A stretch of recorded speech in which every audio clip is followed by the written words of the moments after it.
आज जो हमने फर्जीवाड़ा, जो गैर कानूनी काम, जो इलीगैलिटी चंडीगढ़ मेयर चुनाव में देखी है, उसे सिर्फ और सिर्फ राष्ट्रद्रोह कहा जा सकता है।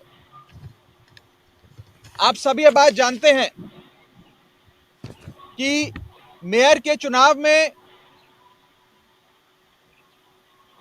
20 वोट इंडिया गठबंधन के पास थे और मात्र 16 वोट भारतीय जनता पार्टी के पास थे।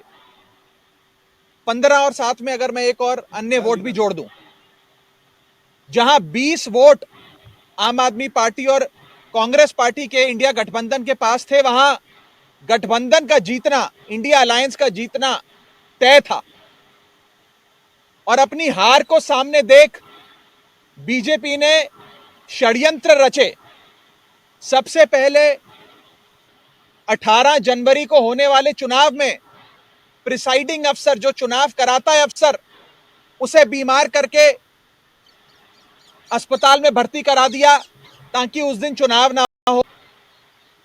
फिर चुनाव की जब नई तारीख आई, जो हाईकोर्ट ने निर्धारित करी, उस बीच ऑपरेशन लोटस करके आम आदमी पार्टी की और कांग्रेस के पार्षदों को खरीदने की कोशिश करी गई।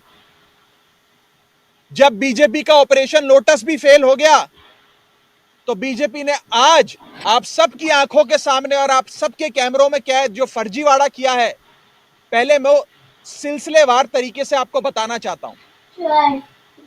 बीजेपी ने अपने ही पार्टी के माइनॉरिटी विंग के ऑफिस बियरर को प्रिसाइडिंग अफसर बनाया।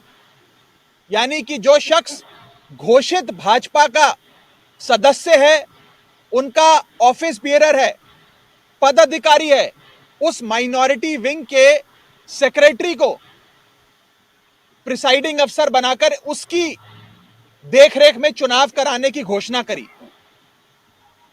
चुनाव में जब वोटिंग समाप्त हुई और काउंटिंग की बारी आई, तो इस भाजपा के ऑफिस बियरर प्रिसाइडिंग अफसर ने किसी भी पार्टी के इलेक्शन एजेंट को आगे नहीं आने दिया।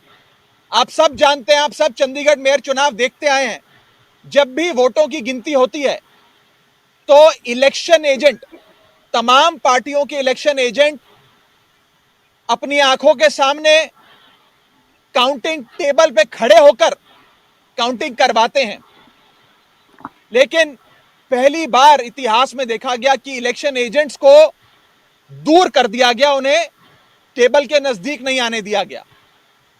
और उसके बाद जो हुआ, आपने देखा कि कैसे भाजपा के इस पदाधिकारी ने, जो प्रिसाइडिंग अफसर था आज के चुनाव का, उसने अपने पेन से बैलेट पेपर पर इंक लगा लगाकर उस सारे बैलेट पेपर को इनवैलिड किया और फिर चुनावों की गिनती में, वोटिंग में, वोट काउंटिंग में उस एक एक बैलेट पेपर को इलीगल घोषित किया।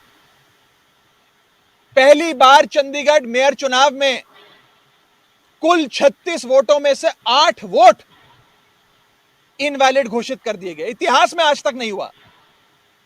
आम आदमी पार्टी और कांग्रेस के गठबंधन को 20 वोट पड़ने थे, हमें 12 वोट पड़े और हमारे 8 वोट इनवैलिड घोषित कर दिए गए। और भाजपा का एक भी वोट इनवैलिड नहीं घोषित किया गया।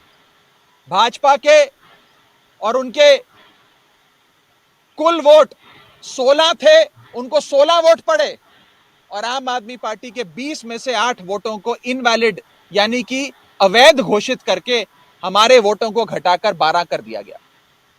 साथियों, जब भी किसी भी वोट को अवैध घोषित किया जाता है या इनवैलिड करार दिया जाता है, तो उस वोट को दोनों पार्टियों के काउंटिंग एजेंट को दिखाया जाता है अवैध घोषित करने से पहले।